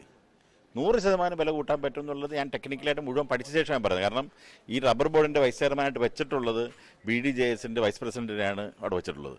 അവരുൾപ്പെടെയുള്ള മുഴുവൻ പഠനങ്ങൾ നടത്തി പറഞ്ഞ ശേഷമല്ലേ എനിക്ക് നിങ്ങളോടും പറയാൻ പറ്റൂ. ഞാൻ കേരളത്തിൽ ജീവിക്കേണ്ടവനല്ലേ. കോട്ടയത്ത് ഞാൻ ഇനിയും വരണ്ടേ? കോട്ടയത്ത് ഞാൻ ഈ പറയുന്ന റബ്ബർ വ്യവസായത്തിൽ ഞാനും ഉള്ള ആളാണ്. കോട്ടയത്തെ സംബന്ധിച്ച് ഏതാണ്ട് 1.5 ലക്ഷം വോട്ട് ആണ് ഏറ്റവും കൂടുതൽ പിടിച്ചിട്ടുള്ളത്. അപ്പോൾ അതിൽ നിന്ന് ജയത്തിലേക്ക് എത്തണം, അത് അത്ര എളുപ്പമാണോ ഈ ഒരു മണ്ഡലത്തിൽ? വളരെ എളുപ്പമാണല്ലോ. ഞാനൊരു കാര്യം ചോദിക്കട്ടെ, ഇപ്പോൾ ത്രിപുര ഉൾപ്പെടെയുള്ള സ്ഥലങ്ങളിൽ ഉണ്ടായിട്ടുള്ള വ്യത്യാസങ്ങൾ കണ്ടാണല്ലോ. 6% വോട്ടുണ്ടായിരുന്നതാണ് ഈ പറയുന്ന UPയിൽ. ഇന്നെന്താ അവസ്ഥ? അതുകൊണ്ട് ഒരിക്കലും ഇതൊന്നും ബാലികേറ മലയാണെന്ന് പറയുന്നതിനകത്ത് ഒരർത്ഥവുമില്ല. കാര്യം ഈ കഴിഞ്ഞ 2016 ഇലക്ഷനിൽ ഏതാണ്ട് 7 സീറ്റിൽ 2ാം സ്ഥാനവും 1 സീറ്റിൽ ജയിക്കുകയും ചെയ്തതാണ്.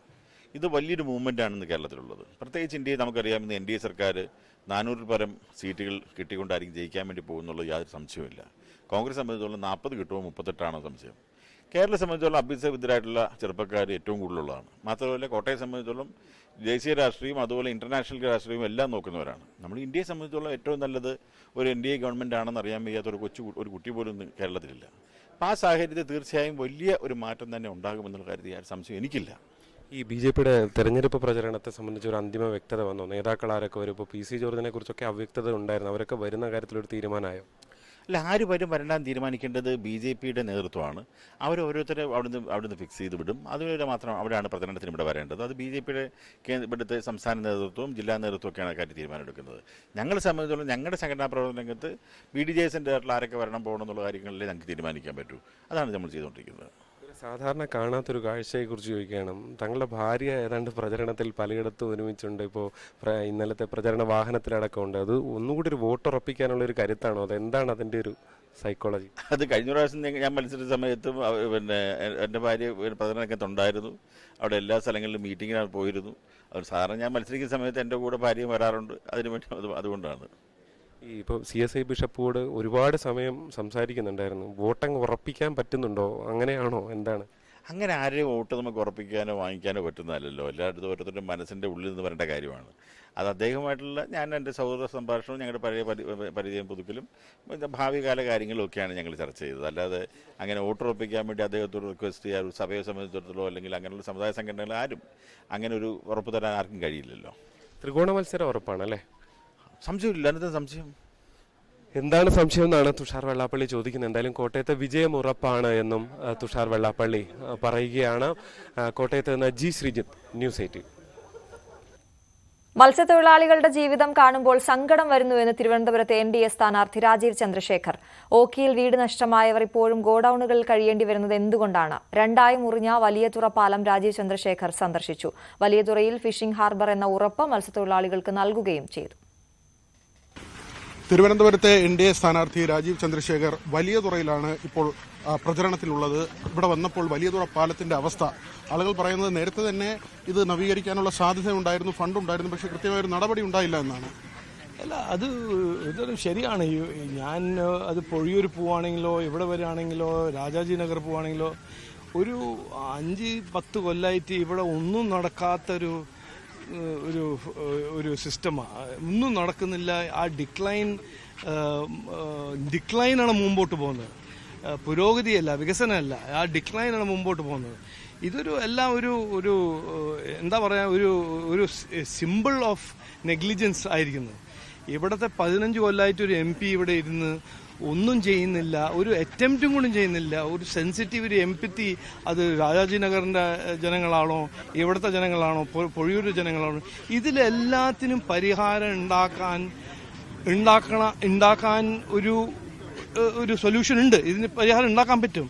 അതിന് ഒരു ഡ്യൂട്ടിയാക്കി അത് ചെയ്യണമെന്ന് വിചാരിച്ചിട്ട് ചെയ്യാതെ അവരിങ്ങനെ ഇതിനെ ഇങ്ങനെ ഡ്രിഫ്റ്റ് ചെയ്ത് നെഗ്ലിജൻ്റ് ആക്കി വിട്ടിട്ട് ആൾക്കാരുടെയും ജനങ്ങളുടെയും സഫറിംഗ് ഒന്നും കാണാണ്ട് ഇങ്ങനെ രാഷ്ട്രീയം കളിക്കുന്നു. ഇന്ന് എന്താ പറയുന്നത് എം പി പറയുന്നത് CPI എന്നെ ഒപ്പോസ് ചെയ്യുന്നു, CPI എന്നെ ഒപ്പോസ് ചെയ്യുന്ന, പിന്നെ CPIയും ജനങ്ങളെ ആരെ ഒപ്പോസ് ചെയ്യാൻ പോകുന്നു? ഇത് ഇലക്ഷൻ പിന്നെ MPക്കല്ലേ. 15 കൊല്ലമായിട്ട് ഇവിടെ ഇരുന്ന് MP ഒന്നും ചെയ്യില്ലെങ്കിൽ പിന്നെ ആരെ ഒപ്പോസ് ചെയ്യാൻ പോകുന്നു? അപ്പോൾ ഇതെല്ലാം മാറ്റണം. എനിക്ക് ഇതെല്ലാം കാണുമ്പോൾ ഒരു ചെറിയൊരു ദേഷ്യമുണ്ട്, ഒരു സങ്കടമുണ്ട്. ബട്ട് എനിക്ക് ഏറ്റവും വലിയ ഇമോഷൻ, ഞാനൊരു ഡിറ്റർമിൻഡ് ഇതിലിവിടെ മാറ്റം കൊണ്ടുവരും. ഞാൻ ഇപ്പോൾ ഇന്ന് ഒരു ഉറപ്പ് കൊടുത്തിട്ടുണ്ട്. സെൻട്രൽ ഗവൺമെൻറ് ഈ മുഴുവൻ തീരദേശത്തെ ആ മേഖലയിൽ ഈ ഇരിക്കുന്ന ഈ പ്രോബ്ലംസ് എല്ലാം ഞങ്ങൾ സോൾവ് ചെയ്യും. ഞങ്ങൾ എന്ത് വഴിയും നോക്കിയിട്ട് ഇത് സോൾവ് ചെയ്യുന്ന ഉറപ്പ് കൊടുത്തിട്ടുണ്ട്. അതാണ് മോദിൻ്റെ ഗ്യാരണ്ടി. ഞങ്ങൾ ചെയ്യുന്ന ആൾക്കാരാണ്. ഞങ്ങളിങ്ങനെ രാഷ്ട്രീയം കളിച്ച് ആൾക്കാരെ ഭീഷണി പിടിപ്പിച്ച് ഇങ്ങനെ അവരുടെ സഫറിങ് നോക്കി ഇരിക്കുന്ന ആൾക്കാരല്ല. ഇതെല്ലാം കാണുമ്പോൾ എനിക്ക് പേഴ്സണലി ഒരു ഡബിൾ ഡിറ്റർമിനേഷനാണ്. ഇവിടെ മാറ്റം കൊണ്ടുവരും. എനിക്കതിൻ്റെ കഴിവുമുണ്ട്, എനിക്കതിൻ്റെ ഒരു താല്പര്യമുണ്ട്, ഡിറ്റർമിനേഷനുണ്ട്. ഈ ഓഖിയുടെ സമയത്ത് പലർക്കും വീട് നഷ്ടമായിരുന്നു. ഇപ്പോഴും ഈ ഗോഡൌണിന്റെ അങ്ങറ്റത്ത് ചില കുടുംബങ്ങൾ താമസിക്കുന്നു. ഇത് കാണുമ്പോഴെല്ലാം എനിക്ക് ഒരു എന്താ പറയണ്ടേ, സങ്കടമല്ല, ഒരു ഡിസ്ഗസ്റ്റും, ഒരു നമ്മുടെ ഈ സിസ്റ്റം ഫെയിലാവുന്നത് അതിൻ്റെ കോസ്റ്റ് എല്ലാം ബെയർ ചെയ്യുന്നത് നമ്മുടെ ജനങ്ങളാണ്. ഇത് എനിക്ക് നമ്മുടെ MP ആണോ ഇവിടുത്തെ സംസ്ഥാന സർക്കാരാണോ അവർക്ക് ഒരു പ്രോബ്ലം ഒന്നും എനിക്ക് കാണുന്നില്ല. അവർ ഇപ്പോഴും സുഖമായിട്ട് ഇരിക്കുന്നു, വലിയ സ്പീച്ചെല്ലാം കൊടുക്കുന്നു. ജനങ്ങളാണ് സഫർ ചെയ്യുന്നത്. അത് മാറ്റണം. അത് മാറ്റാനാണ് ഞങ്ങളുടെ നരേന്ദ്രമോദിജി സർക്കാരിൻ്റെ ഏറ്റവും നമ്മൾ ആദ്യം പ്രൈമറി കമ്മിറ്റ്മെന്റ്. പറയുന്നത് ചെയ്യും എന്ന വാഗ്ദാനം തന്നെയാണ്, അത് മുൻനിർത്തി തന്നെയാണ് രാജീവ് ചന്ദ്രശേഖർ അദ്ദേഹത്തിന്റെ പര്യടനം തുടരുന്നത്. സന്തോഷ് മണക്കാടിനൊപ്പം BV വിനോദ്, ന്യൂസ് 18 തിരുവനന്തപുരം. 10 വർഷത്തിനപ്പുറം നടക്കുന്ന ഒളിമ്പിക്സിൽ ഇന്ത്യയെ പ്രതിനിധീകരിച്ച് 4 or 5 മലയാളി താരങ്ങൾ ഉണ്ടാകുമെന്ന ആത്മവിശ്വാസം പ്രകടിപ്പിച്ച് തിരുവനന്തപുരത്ത് NDA സ്ഥാനാർത്ഥി രാജീവ് ചന്ദ്രശേഖർ. സ്പോർട്ട് ഓൺ എന്ന കായിക സംഘടന തിരുവനന്തപുരത്ത് സംഘടിപ്പിക്കുന്ന നരേന്ദ്രമോദി സൂപ്പർ കപ്പ് ഫുട്ബോൾ ടൂർണമെന്റിന്റെ ലോഗോ, ജേഴ്സി എന്നിവയുടെ പ്രകാശനം നിർവഹിക്കുകയായിരുന്നു അദ്ദേഹം. യുവതാരങ്ങളെ പങ്കെടുപ്പിച്ചാണ് ടൂർണമെന്റ് നടത്തുന്നത്. 32ഓളം ടീമുകൾ പങ്കെടുക്കുമെന്ന് സംഘാടകർ വ്യക്തമാക്കി. പത്മിനി തോമസ്, VV രാജേഷ് എന്നിവർ പങ്കെടുത്തു.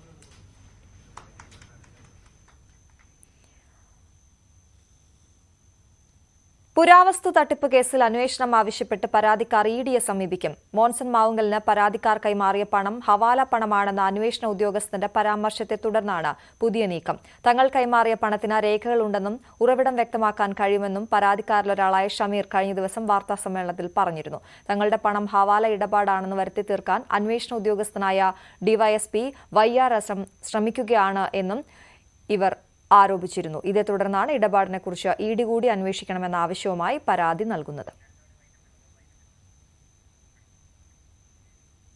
തിരുവനന്തപുരം നഗരത്തിൽ വാനരക്കൂട്ടം. ടെക്നോ പാർക്കിന് സമീപം ആക്കുളം ബൈപ്പാസിൽ വാനരന്മാരെ കണ്ട് ആളുകൾ അമ്പരന്നു. ചീറിപ്പായുന്ന വാഹനങ്ങൾക്കിടയിലൂടെ റോഡ് മുറിച്ചു കടക്കുകയും ചെയ്തു ഈ വാനരന്മാർ. ഇതോടെ ഈ കാഴ്ചയോടെ ഇന്നത്തെ വാർത്താരംഭം പൂർണ്ണമാവുകയാണ്. നമസ്കാരം. വളരെ തിരക്കേറിയ കഴക്കൂട്ടം കോവളം ബൈപ്പാസിന് സമീപമാണുള്ളത്. ഇത് ആക്കുളമാണ്. ഈ ആക്കുളത്ത് വളരെ തിരക്കേറിയ ഒരു സ്ഥലം ബൈപ്പാസാണ്. ബൈപ്പാസിന് സമീപം നമുക്ക് ദൃശ്യങ്ങളിൽ കാണാൻ കഴിയുന്നത് 2 കുരങ്ങന്മാരാണ്. ഇത് ഇവിടെ നിന്ന് എത്തി എന്നതിനെക്കുറിച്ച് വലിയ വ്യക്തതയില്ല. മാവിൽ കയറുകയാണ്, മാങ്ങ അടർത്തി ഭക്ഷിക്കുന്നുണ്ട്. വലിയ വികസനം നടക്കുന്നൊരു പ്രദേശമാണ്, നഗരപ്രദേശമാണ്. എവിടെ നിന്ന് വന്നു എന്നറിയില്ല. ഒരു വലിയ കുരങ്ങും ഒരു ചെറിയ കുരങ്ങുമാണുള്ളത്. വലിയ ഹോട്ടലുകളും ഫ്ലാറ്റുകളും ഒക്കെയുമുള്ള ഒരു നഗരപ്രദേശം. അവിടെയാണ് ഇപ്പോൾ ഈ ഒരു മാവിൽ 2 കുരങ്ങന്മാർ. ആ മുകളിലിരിക്കുന്നത് ഒരു വലിയ കുരങ്ങാണ്, പിന്നെ ഒരു കുട്ടി കുരങ്ങുമുണ്ട്. എവിടെ നിന്ന് വന്നു എന്നത് സംബന്ധിച്ച് വ്യക്തതയില്ല. ഇപ്പോൾ മാങ്ങ പറിച്ച് കഴിക്കുകയാണ്. നമുക്ക് വന്യജീവികൾ നാട്ടിലേക്ക് ഇറങ്ങുന്നതുമായി ബന്ധപ്പെട്ട നിരവധി വാർത്തകൾ വരുന്നൊരു സമയമാണ്. ആ ഒരു സമയത്താണ് ഇത്രയും തിരക്കേറിയ ഒരു സ്ഥലത്ത് ഇങ്ങനെ കുരങ്ങുകൾ ഇരിക്കുന്നത്. ഇവിടെ ഇനി വളരെ കുറച്ച് ഫലവൃക്ഷങ്ങളൊക്കെ ഉള്ളൊരു പ്രദേശമാണ്. എങ്കിലും കൂടുതൽ കുരങ്ങുകളുണ്ട്, വളരെയധികം കുരങ്ങുകളുണ്ട്. നമുക്ക് ദൃശ്യം 4 കുരങ്ങുകൾ വരെ നമ്മളിപ്പോൾ കണ്ടു. അതായത് വളരെ കൂടുതൽ കുരങ്ങുകൾ ഈ പ്രദേശത്ത് വന്നിരിക്കുന്നു.